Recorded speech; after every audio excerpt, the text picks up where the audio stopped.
कान खोलकर सुन लो, मेरी बेटी बोझ नहीं है। बड़े ही अरमानों से गुड़िया की तरह सजाकर दुल्हन बनाकर विदा किया था। नीरजा जी ने अपनी बेटी नेहा को अच्छा परिवार, सभ्य और सुशील लड़का जानकर ब्याह दिया था। नेहा को राकेश के साथ नीरजा जी ने भाई के रिश्ता करवाया था। देखने में जितने सीधे लग रहे थे, शादी के बाद उतने ही तेज, मतलबी और दुष्ट निकले।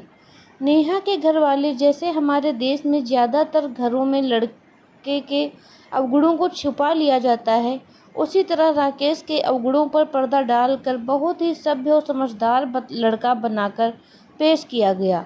लेकिन शादी के कुछ ही महीनों में सब साफ हो गया। दहेज के लालची और मतलबी लोगों के बीच फंसी नेहा सास ननद के तानों को सह लेती, लेकिन राकेश शराब पीकर जो नाटक करता, गाली गलौज और विरोध करने पर मारपीट पर उतर आता, उसे ज़्यादा दिन तक सह नहीं पाई नेहा और अपनी माँ को सब कुछ सच सच बता दिया।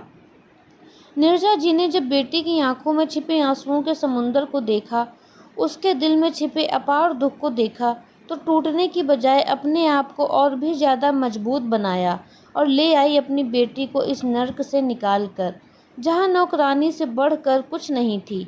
उनकी फूल सी बच्ची, हंसती खेलती चुलबुली नेहा की रंगीन दुनिया को कैसे बेरंग कर दिया था उसके ससुराल वालों ने मिलकर।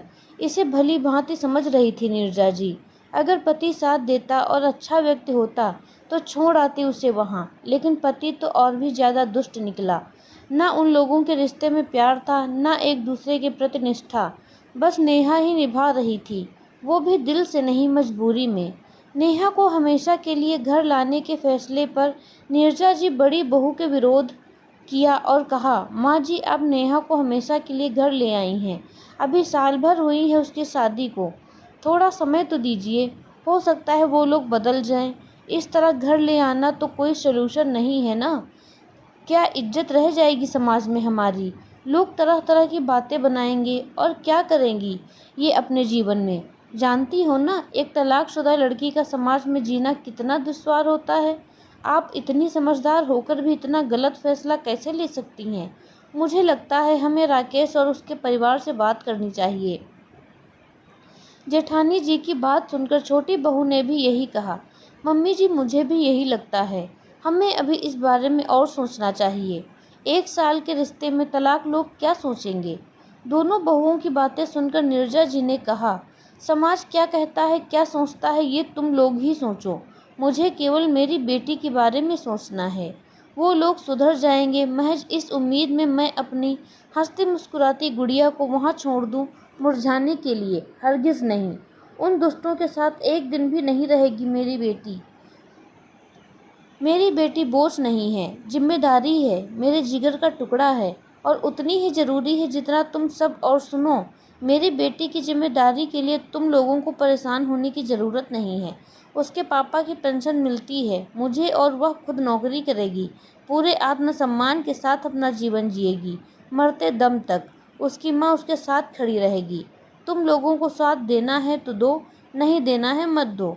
और यही बात तलाकशुदा बेटी के समाज में जीने की, तो सुन लो मेरी बात। अगर एक बेटी के साथ उसकी माँ खड़ी हो तो उसका परिवार हो तो कोई परेशानी नहीं होती उसे। अपनी माँ के साथ आत्मविश्वास भरे शब्दों को सुन नीरजा जी के दोनों बेटों ने कहा, माँ हम आपके साथ हैं, हमारी नेहा कहीं नहीं जाएगी, जैसे पहले रहती थी वैसे ही रहेगी। और भविष्य में कोई अच्छा जीवन साथी मिलेगा तो इसे दोबारा शादी करवा देंगे, लेकिन उस दुष्ट के साथ नहीं रहने देंगे। आप ठीक कह रही हैं नेहा, नौकरी कर लेगी और आगे पढ़ना चाहेगी तो हम पढ़ा लेंगे, लेकिन इस तरह घुटने के लिए नहीं छोड़ेंगे। नीरजा जी ने गोद में सिर रखकर लेटी नेहा के सिर पर हाथ फेरा और अपने आप से वादा किया, अब कभी नहीं रोएगी उनकी बेटी। उसे खुश होने का अधिकार है और उसे सारी खुशियाँ मिलेंगी। अपने परिवार के एक गलत फैसले की वजह से सारी उम्र कष्ट नहीं भोगेगी वो, पूरे आत्मसम्मान के साथ अपना जीवन निर्वाह करेगी। दोस्तों, नीरजा जी की हिम्मत और जज्बे ने नेहा को उस नर्क भरी जिंदगी से बाहर निकालकर समाज के सामने एक उत्कृष्ट उदाहरण प्रस्तुत किया और ये दिखा दिया कि माँ बाप के लिए बेटी बोझ नहीं होती, एक जिम्मेदारी होती है जिसे ताउम्र निभाना चाहिए। ना कि ये सोचकर पीछा छुड़ा लेना चाहिए कि हमने तो शादी कर दी और मुक्त हो गए जिम्मेदारी से। लाखों लड़कियां तो सिर्फ इसलिए ही न चाहते हुए भी अपनी शादी निभाती हैं और जुल्म सहती रहती हैं क्योंकि मायके से उन्हें सहारा नहीं मिलता। समाज और परिवार की इज्जत की खातिर अपना जीवन खुद बर्बाद कर लेती हैं और कभी गलत का विरोध करने की हिम्मत नहीं कर पाती। हम माँओं को, खासकर बेटियों की माँओं को, अपने आप से ये प्रण करना चाहिए कि हर हाल में हम अपनी बेटियों के साथ रहेंगे, शादी के बाद भी, और अनचाहा रिश्ता निभाने के लिए उन्हें कभी मजबूर नहीं करेंगे और उन्हें ये यकीन दिलाएंगे कि वे हम पर बोझ नहीं हैं, हमारी जिम्मेदारी हैं और हमेशा रहेंगी। आपको यह कहानी कैसी लगी हमें कमेंट में ज़रूर बताएं। मिलते हैं अपनी अगली कहानी में, तब तक के लिए धन्यवाद।